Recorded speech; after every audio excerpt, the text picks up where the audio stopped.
Good morning. My name is K. Daniels, and I welcome us to another exciting time on WORDSPIRED Thoughts with K. Daniels. And today I'm going to be continuing in what I started 2 days ago on fellowship in the Spirit. Fellowship, the mystery of fellowship in the Spirit. And this is part 2. And I'm going to be zeroing in on creating influence in the Spirit. Creating influence in the Spirit. And as I meditated on God's word this morning, one scripture popped out in my spirit, and that is Psalm chapter 51, verse 10 to 12. It said, "Create in me a clean spirit, a clean heart, O God, and renew a right spirit within me." He said, "Cast me not away from your presence, and take not the Holy Spirit from me. Restore unto me the joy of thy salvation, and uphold within me thy free spirit." Like I started in part 1, that the renewed soul, the redeemed soul, has within him the spirit man. And then when you are baptized with the Holy Ghost, you have the Holy Spirit. And when the Holy Spirit comes into a man, the truth is, at the beginning, man lost when he fell. And the Spirit of God, or as it were, the Holy Spirit departed. And man had to depend solely on his spirit man. And for 14 generations, man depended solely on the spirit man. And that's why when you check the scriptures, you notice that the Spirit of God, the Holy Spirit, came and left. It did not dwell within man. It either came upon them in form of judges, in form of kings, in form of prophets. That was how the Holy Spirit related with man. It did not dwell in man. Even though King David here was speaking by prophecy, was speaking by the revelational knowledge of God, that the Holy Ghost or the Holy Spirit ought to dwell within the compartment of the man's heart. It was after Jesus made that promise that he would send unto us the Spirit of truth, the Holy Ghost, the Holy Spirit. And at the day of Pentecost, the Holy Spirit came, and like cloven tongues, tongues of fire was upon their head, and they began to speak with unknown tongues. At this point, the Holy Ghost made an abode within man. And like I said 2 days ago, there's a spirit in man that the inspiration of the Almighty, the influence of God on that spirit man, is what gives him understanding. So now that you are born again and you are born of the Spirit, you have the Holy Ghost in you with the evidence of speaking in tongues. It means the Holy Ghost is in you now speaking, but your spirit man needs to capture the dictates of the Holy Spirit for the spirit man to become sensitive. And David was now speaking here that create in me a clean heart. The only access to a clean heart is for our spirit man to be renewed. He said, "And renew a right spirit within me. Cast me not away from your presence, and take not your word," your Holy Spirit. So that means it takes the Holy Spirit for our spirit man to be renewed. It takes the Holy Spirit for our spirit man to be influenced.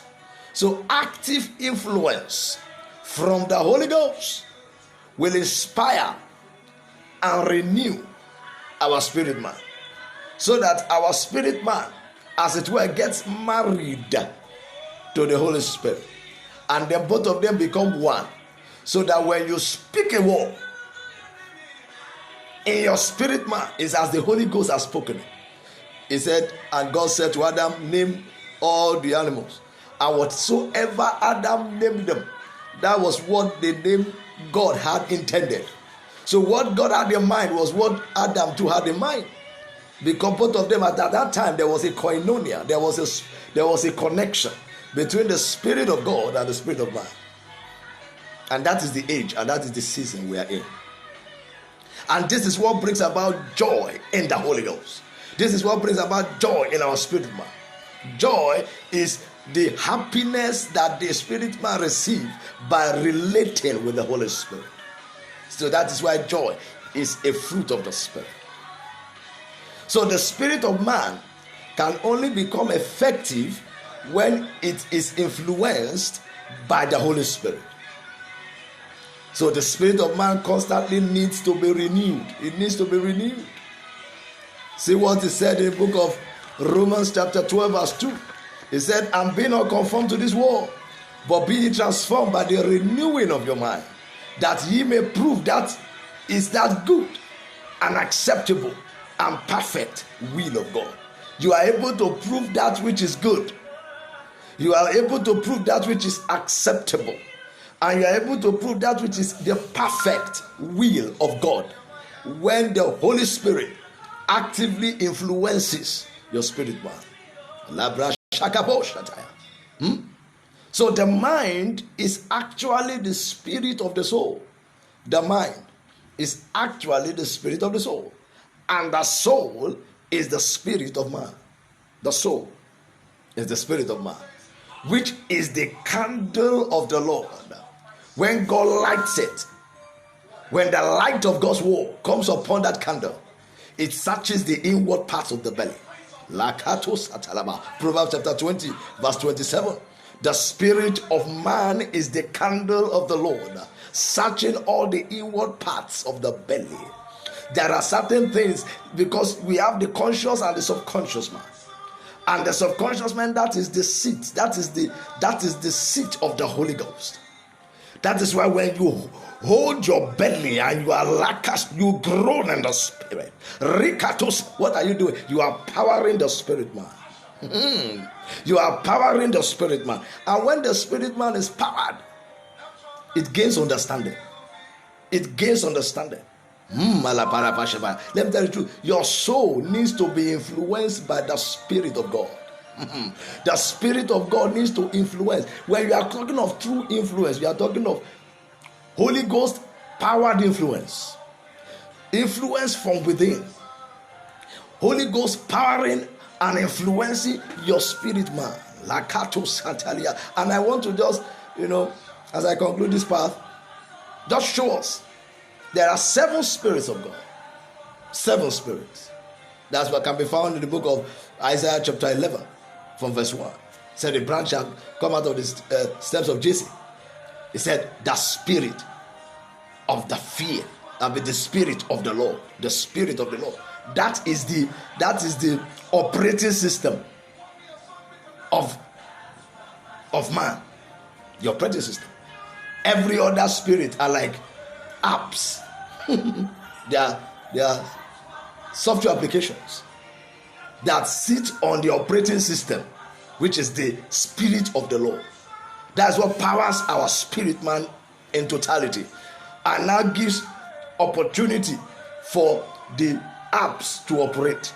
It powers the apps. And what are the apps? The spirit. That is, we have the imagination, we have the intellect, we have the emotions, we have the memory, and we have the will. The spirit of wisdom powering the spirit, the imagination, the spirit of understanding powering our intellect, the spirit of counsel powering our will, the spirit of knowledge powering our memory, the spirit of the fear of the Lord powering our emotion. Look, when these spirits at their required level powers every part of our soul, we become super sensitive to the realities of God. I'm telling you, this is what makes a man super sensitive, academically, scientifically, politically, industrial wise, business wise, ministry wise. There's a spirit in man, and the inspiration, the influence of the Almighty gives him understanding. And it is understanding that makes a man outstanding. Your outstanding feats in life is a function of understanding. And what is faith? Faith is spiritual understanding. Understanding things in the realm of the spirit, in this realm of the invisible. When you walk with God the invisible, you gain supernatural wisdom. Strange dimensions of wisdom. Strange dimensions of wisdom. So what are we talking about? Praying in tongues and fasting often has the capacity to influence our spirit man, and in turn power or influence our soul. It influences your imagination. You begin to think, you begin to visualize things. You come to visions and revelations when your imagination is being powered. It powers your intellect. You become sharp at accessing information and processing them. It powers your memory. You are able to recollect things. You are able to recap. You are able to, understand. You are able to store up information for future use. Powers your will. You are able to make decisions. Supernatural decisions. And then it powers your emotion. You are able to feel. You are able to move as you possess the heart of flesh. Hallelujah. And that is where the seat of the wisdom of God, that is the fear of God, giving you quick understanding, sharp emotional intelligence to be able to quickly, promptly obey God. I want to believe that God has inspired you this morning. It has opened you up to some strange dimensions of wisdom. This is just a sharp, short nugget on this 12th day of March, powering you for greater dimensions of wisdom. I remain K. Daniels. Join me next time. Subscribe to our channel. Click on the bells for notification. Share this video with as many as you want to be inspired. And I believe that the God of all grace will empower you. Today is going to be your day for strange dimensions. The giant in you, the financial giant in you will come alive. The Spirit of God is going to minister life into your spirit. From today, every word that comes out of your mouth, there shall be like apples of gold and pictures of sin. God bless you and have a WORDSPIRED day in Jesus' mighty name. Amen.